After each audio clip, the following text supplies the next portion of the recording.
લાખ વખત વંદન કરું છું સાહેબ. અને એ રમીલાબેન જે ભજનની રમઝટ આપી એવા રમીલાબેનના શ્રી ચરણોમાં વંદન.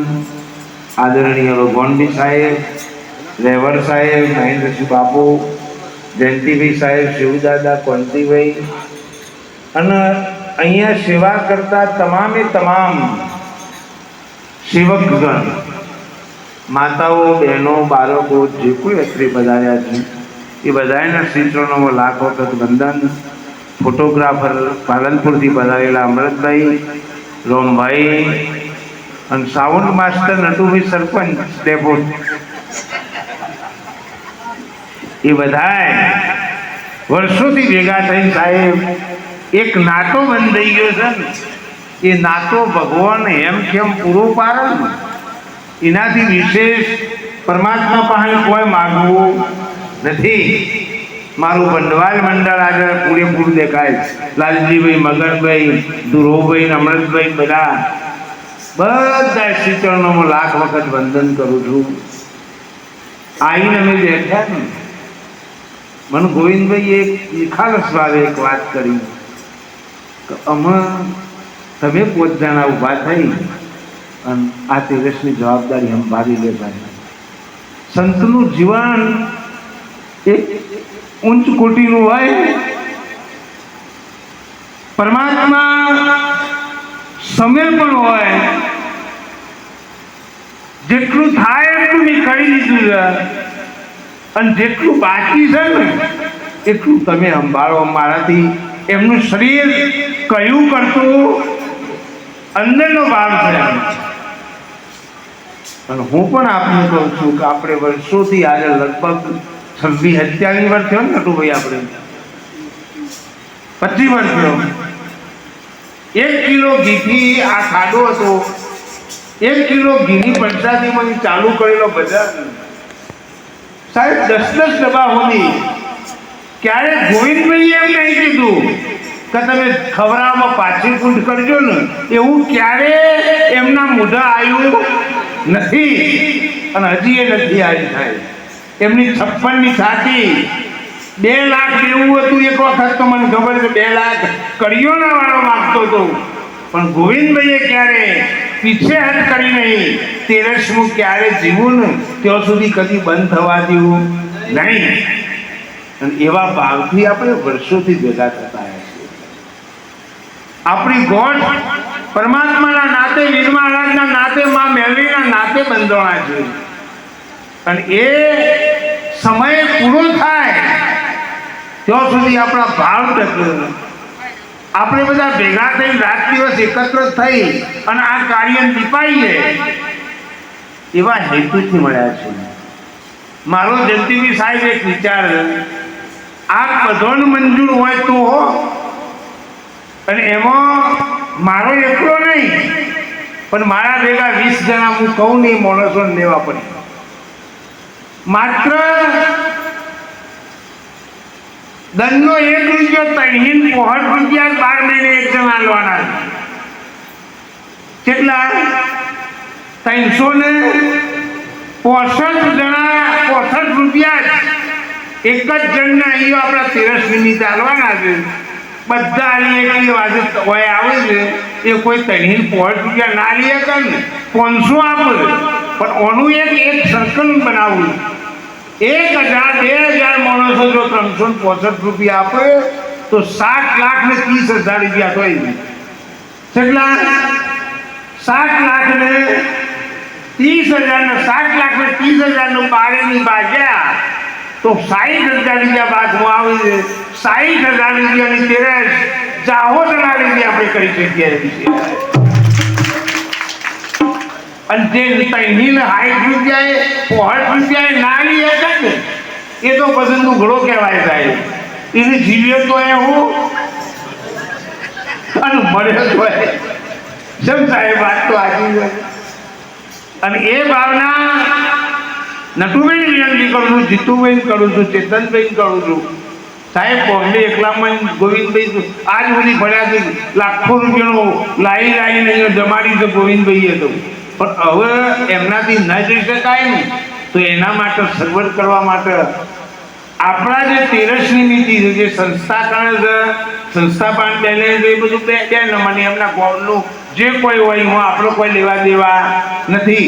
પણ તેરસની નીતિનું સંગઠન એ 10-15 જણા એવા ઊભા થઈ ગયો મારી સાથે. દરેક ગામમાંની 20 સભ્યો 365 હું કરી આપ્યું.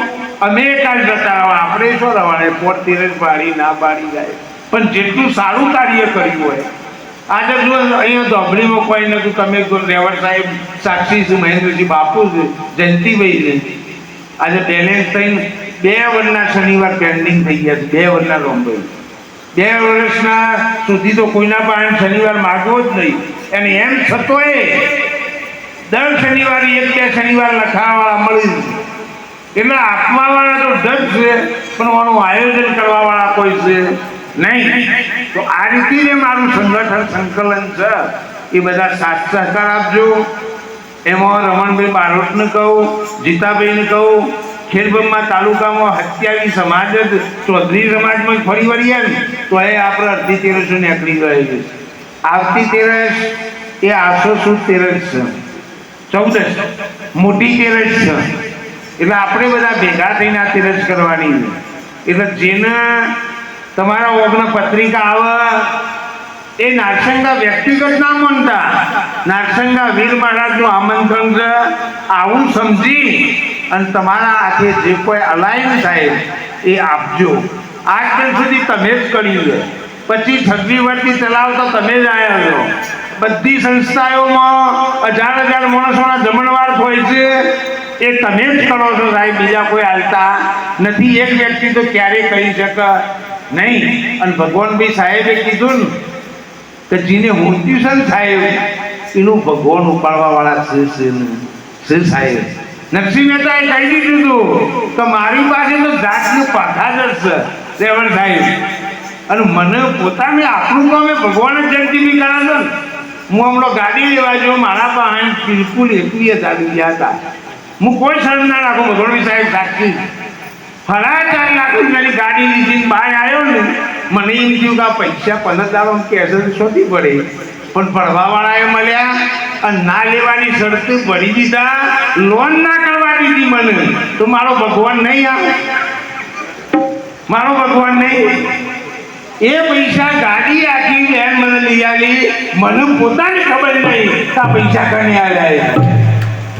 આ ભક્તિનું પ્રમાણ નહીં. નરસિંહ મહેતાનું એ વખત કર્યું હતું. હું તો કહું છું ભગવાનભાઈ થઈને આવ્યા, ભગવાન થઈ, જયંતિભાઈ થઈને આવ્યા, રેવણ સાહેબ થઈને આવ્યા. કોઈને 10 આલ્યા 25 આલ્યા, આખી ગાડીમાં પડી. તો મને ગાડીમાં બેહાડવા વાળાએ આ 25 વર્ષ મજૂરી કરી હતી. આ તમે બીજા જીવન થાય અર્પણ કરો. તો આજે ભગવાન તો ભલે આપણને બીજા સ્વરૂપમાં દેખાય, પણ ભગવાન તો નક્કી આપણા માટે કંઈ કરી રહ્યો છે. આપણી નોટ લેવાઈ રહી છે, વિશ્વ લેવલ નોટ થાય છે. પણ આપણે અર્પણ થવું જોઈએ, અભિમાનથી રહિત થવું જોઈએ. કોઈ જીવનું દુઃખ લાગે ને એવું ક્યારે નહીં બોલો. હું લાખ વખત કહું છું, તમારાથી પુણ્યદાન થાય તો કરજો. તમારાથી હું તો કહું છું ગોમ જમાડાય તો જમાડજો. તમારે કોઈ જગ્યાએ ડબો હલાય તો હાલજો. પણ હમણાં જયંતિભાઈ સાહેબ કીધું કે ચંદન ઉપર વળગેલા આપને જે વિષ છૂટતું નહીં, એ ભક્તિના સંગ હારો કરવા જતો એ જીવનું કપટ છૂટતું. જો સુધી કપટ હોય, અભિમાન હોય, બીજા જીવની અદેખાઈ હોય, તમારા અંગાથી ભગવાન ભલે વાતો કરી પણ મન મિલીને વાત નહીં કરે સાહેબ. મનની જે હૃદયની વાત કરીએ ને એ બંધ કરી દે. તમે કવાય કરવા જેવી નથી.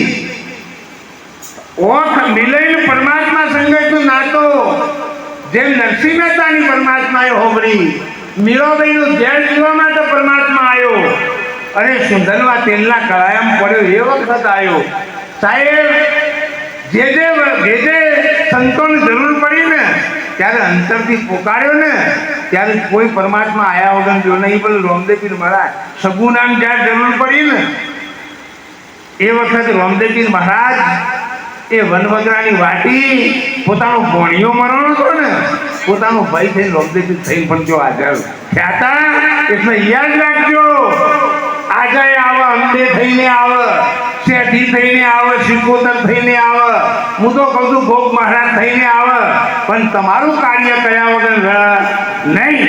કોઈ વસ્તુ જુદી નથી. આખા જગતની અંદર તત્વ એક જ છે, પણ તમારી નીત જો બેહે દ્રૌપદીને જ્યારે ચીર ખેંચોણો, દુશાસન ચીર ખેંચો, દુશાસન સાડી ખેંચતા ખેંચતા થાકી ગયો, 100 ડિગ્રીનો તાવ થયો, દુશાસન ભૂલ પડ્યો, અને એ વખત સાહેબ દ્રૌપદી અત્તરાત કરી કે છે, પુકાર કરણ સાહેબ, મોહન મારા મારી લાયા વીરજો, દોયલી વેલો નવેલા આવજો રેવો. મોહન મારા મારી લાયા વીરજો, દોયલી વેલા નવેલા આવજો. પરમાત્માને પોકારે, અને એ વખત ભગવાન દ્વારકાથી આવતા આવતા વાર લાગી ને, એ વખત દ્રૌપદી કહે છે કે ભગવાન હું ક્યાં ના પોકારતી હતી, આટલી બધી વાર કેમ થઈ?